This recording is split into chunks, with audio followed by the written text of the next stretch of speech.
Hai, salam semua. Selamat datang ke channel Teacher Lu. Video tutorial kali ini adalah berkenaan dengan tamadun India. Kejatuhan tamadun Indus menyebabkan pusat tamadun India beralih ke lembah Ganges. Perubahan ini merupakan tahap kedua dalam tamadun India. Bermula apabila muncul kerajaan-kerajaan kecil atau dikenali sebagai Janapada. Kerajaan-kerajaan kecil berjaya membentuk kerajaan yang lebih besar, iaitu Mahajanapada. Antara tahun 540 sebelum Masehi hingga 490 sebelum Masehi, Magadha muncul sebagai kuasa yang penting. Magadha terletak di timur laut India, berjaya menguasai kerajaan laut di India kerana kedudukan yang strategik di lembah Ganges. Di samping itu, Magadha juga dapat mengawal laluan perdagangan utama di Sungai Ganges. Perluasan kuasa menjadi asas kewujudan kerajaan-kerajaan yang lain seperti dinasti Nanda, dinasti Maurya dan dinasti Gupta. Antara faktor perluasan kuasa adalah seperti kekuatan ketenteraan, sumber manusia, diplomasi keagamaan, dasar pemerintahan dan kewangan. Sesebuah kerajaan perlu mempunyai kekuatan tentera untuk mempertahankan ancaman musuh. Sesebuah kerajaan akan dapat didapir dengan baik dan berkesan sekiranya mempunyai sumber manusia yang mencukupi.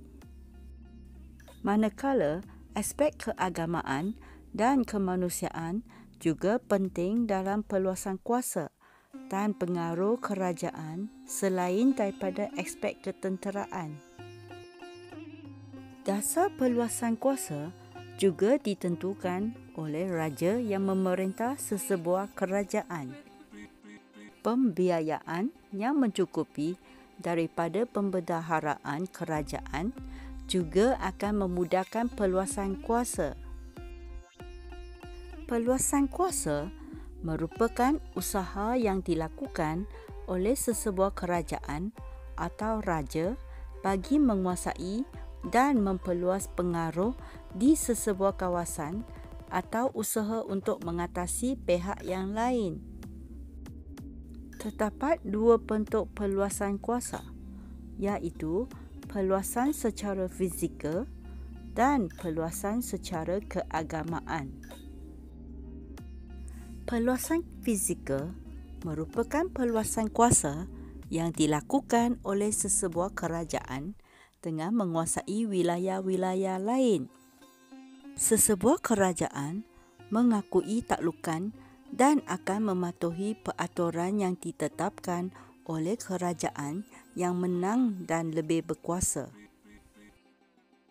Kekuatan ketenteraan dan disiplin pasukan tentera adalah syarat paling penting di samping tasa yang diambil oleh seseorang raja. Chandragupta Maurya dan Asoka berjaya membentuk sebuah empayar yang luas melalui kekuatan ketenteraan. Perluasan kuasa dilakukan dengan kekuatan ketenteraan semasa dinasti Nanda. Pasukan tentera mempunyai 20,000 kavaleri, 200,000 infanteri dan 3,000 tentera bergajah. Dalam dinasti Maurya, setelah memegang kuasa, Asoka berusaha menguasai kawasan-kawasan yang belum lagi ditakluki di bawah kekuasaan Maurya. Antara kawasan yang masih belum dikuasai termasuklah Kalinga. Dalam Perang Kalinga, Kalinga berjaya dikuasai, namun jumlah nyawa yang terkorban begitu besar. Pemerintahan Asoka mula berubah menjadi lebih toleran dan bertanggungjawab. Kekuatan ketenteraan juga menjadi asas perluasan kuasa zaman dinasti Maurya, terutama ketika zaman Chandragupta Maurya dan Asoka. Usaha perluasan kuasa pada zaman Chandragupta Maurya sangat bergantung pada kekuatan ketenteraannya dengan memiliki 9,000 tentera bergajah, 30,000 kavalri dan 600,000 infanteri. Chandragupta I yang memerintah dinasti Gupta. Pusat pemerintahan ialah Pataliputra. Chandragupta I menggunakan ketenteraan untuk memperluas kuasa hingga mampu menguasai kawasan menganjur dari Punjab hingga Bengal. Perluasan keagamaan merupakan kaedah yang merentas sembadan. Penekanan kepada aspek keagamaan membolehkan nama dinasti Maurya, terutamanya zaman Asoka, begitu dikenali di serata dunia. Selepas Perang Kalinga, Asoka menghentikan sebarang usaha perluasan secara fizikal. Sebaliknya, menumbuhkan kepada pengembangan agama Buddha. Di bawah naungan Asoka, misi pengembangan agama Buddha telah giat dilakukan.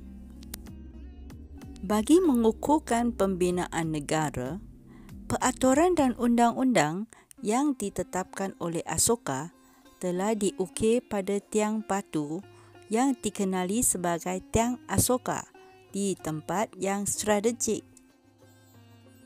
Misi pengembangan agama Buddha digiatkan di bawah naungan Asoka dan dihantar ke Tibet, Nepal, Alexandria, Antioch, Bactria dan Burma.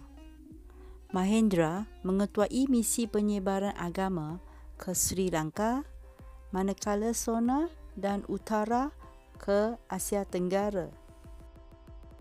Zaman Gupta menekankan kepada agama Hindu. Agama Hindu mengalami perkembangan yang pesat. Pemerintahan Gupta menekankan hal-hal berkaitan kebudayaan, kesusastraan, seni bina, perdagangan dan pemerintahan yang berasaskan kepada agama Hindu. Zaman Gupta dikenali sebagai zaman keemasan dalam agama Hindu. Raja Samudragupta meminati puisi-puisi berbentuk keagamaan dan dikenali sebagai Kawi Raja, iaitu Raja Penyair. Sekian, terima kasih.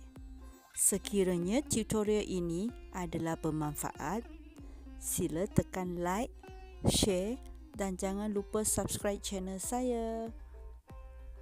Jumpa lagi di tutorial yang akan datang.